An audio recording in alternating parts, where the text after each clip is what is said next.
Malapit nang pumasok ang Philippine Air Force, PAF, sa isa sa pinakamahalagang yugto ng modernisasyon sa kasaysayan nito. Mula sa isang Air Force na halos walang fighter jets noong nakaraang dekada, ngayon ay papalapit ito sa pagkakaroon ng isa sa pinakabagong light combat aircraft ng rehiyon. Kinumpirma ng South Korea na target nitong ihatid ang unang tatlong FA-50 Block 70 light combat aircraft bago matapos ang termino ni Pangulong Ferdinand Marcos Jr. sa 2028. Sa unang tingin, maaaring mukhang karagdagang procurement lamang ito. Ngunit sa mas malalim na pagtingin, ito ay isang estratehikong hakbang na maaaring muling maghubog sa depensa at air power posture ng Pilipinas. Ang anunsyong ito ay personal na ibinahagi ni South Korean Ambassador to the Philippines, Lee Sang-hwa.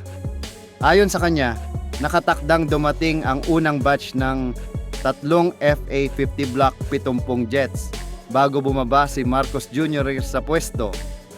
Ito ay kasunod ng napakalaking kontrata na nagkakahalaga ng $700 milyon para sa kabuuang 12 brand new FA-50 Block 70 aircraft, ang pinaka-advanced na bersyon ng light combat jet na ginawa ng Korea Aerospace Industries, KAI. Mas advanced ito hindi lamang sa disenyo at teknolohiya, kundi pati sa kakayahan nitong kumilos bilang multi-role aircraft. Sa isang press luncheon sa Makati City, binigyang diin ni Ambassador Lee na this additional purchase will make a significant improvement for the Air Force of the Philippines. At hindi ito eksaherasyon.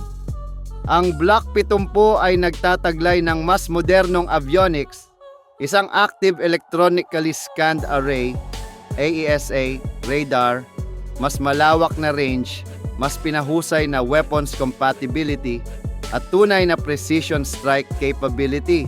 Kung ikukumpara sa kasalukuyang FA-50PH ng Pilipinas, ang Block 70 ay halos ibang klase ng sasakyang panghimpapawid dahil sa kombinasyon ng teknolohiya, armas at survivability nito. Ngunit higit pa sa performance, ang pinakamahalagang aspeto ng deal ay ang full system package na kasama sa kontrata. Hindi lamang eroplano ang binibili ng Pilipinas. Kabilang dito ang integrated logistics support, advanced training systems, mission equipment, at logistics information system. Kapag dumating ang mga jets, hindi lamang piloto ang kailangang handa. Kailangan din handa ang buong organisasyon, mula sa ground crew, maintenance team, weapons specialists, hanggang sa supply chain managers.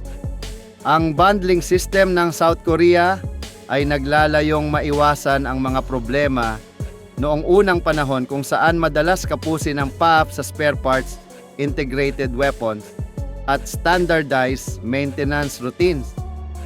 Sa kasalukuyan, mayroon ng 11 FA-50PH ang Pilipinas. Sila ang nagbabalik ng kakayahang lumaban ng bansa matapos matigil ang operasyon ng mga fighter jets noong nagretiro ang mga F-5 Freedom Fighters. Ngunit dahil sa tumataas na pangangailangan para sa air patrols, maritime surveillance, intercept missions, training flights at deterrence operations, labis nang napapagod ang fleet. Madalas ay sabay-sabay na ginagamit ang isang maliit na bilang ng aircraft at nararamdaman na ito sa operational tempo ng PAF. Sa harap ng tumitinding tensyon sa West Philippine Sea at agresibong galaw ng China, hindi na sapat na may fighter jets. Kailangan ng Pilipinas ang multi-role fighters na kayang magtagal sa ere. May BVR capability, may mas mahusay na radar coverage, at may sapat na bilang upang makapagsagawa ng sustained air defense operations. Ang FA-50 Block 70 ay tumutugon sa mga pangangailangang ito. Kayang magsagawa ng beyond visual range engagements, high precision strikes, real-time data link communication, at mas malalim na surveillance support. Sa makabagong battlefield kung saan information dominance at rapid response ang pinakamahalagang elemento, Ang mga kakayahang ito ay hindi lamang bonus, kundi kinakailangan para manatiling relevant ang Air Force ng bansa. Ngunit hindi dito nagtatapos ang implikasyon.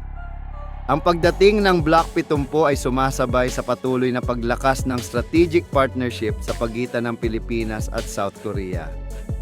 Matapos itaas ang relasyon ng dalawang bansa sa isang strategic partnership noong Oktubre 2024, lalong lumalim ang defense cooperation ng dalawang bansa, hindi lamang sa larangan ng air power kundi pati sa naval modernization, missile development support, Coast Guard capability building, at humanitarian at disaster response coordination.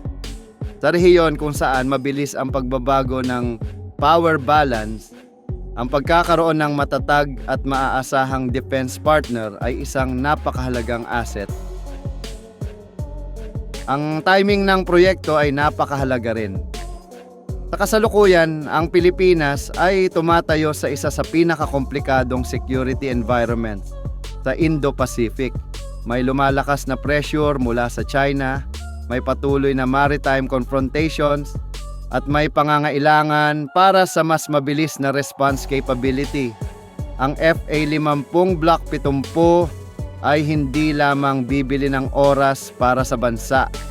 Magbubukas ito ng pinto para sa mas advanced na systems sa hinaharap, kabilang ang posibilidad ng full-fledged multi-role fighter MRF program na maaaring magdala ng mas malaking aircraft tulad ng F-16B, KF-21 o Gripen A.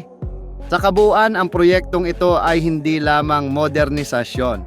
Ito ay isang pahayag na ang Pilipinas ay handang sumabay sa makabagong hamon, handang mag-invest sa advanced military technology, at handang palakasin ang depensa nito upang protektahan ang sovereign rights, airspace at teritoryo nito.